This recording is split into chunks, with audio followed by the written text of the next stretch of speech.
mean, we've been hearing sort of conflicting reports about what exactly happened. Initially, we were under the impression that the train was going full speed and was in fact being automatically driven. But now we have, as you just mentioned, there are reports that the train was in fact parked, that the conductor was parked for the evening.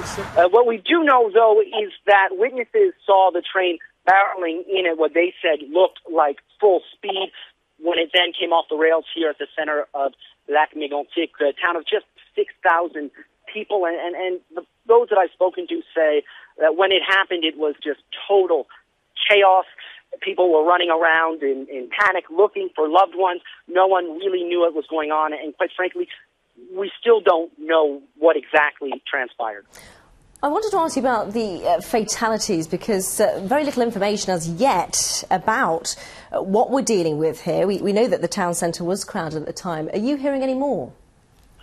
Well, that's it. Authorities are being incredibly tight-lipped on what the fatalities may be. What we do know is my colleagues at Radio Canada, our French services, have confirmed that around 60 people are still unaccounted for. And again, the people that I spoke to who witnessed the event say that this is a very small town, and everybody, knows everybody, and that everybody knows someone who is unaccounted for at the moment.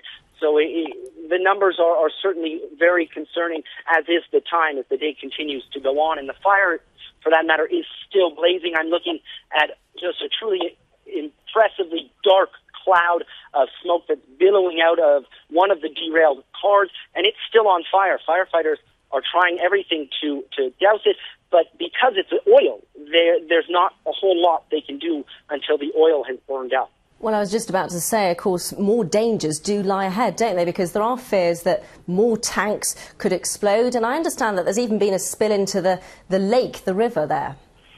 That's right. The oil has spilled into the river here, and authorities are trying their best to make sure it doesn't then spill into the lake here, which is a truly beautiful, pristine lake about 250 kilometers east of Montreal. It's a very well-known and popular tourist attraction, and they're doing their best to preserve the water quality. But again, I spoke to one volunteer who's down at the site, and he said the river was orange with chemicals.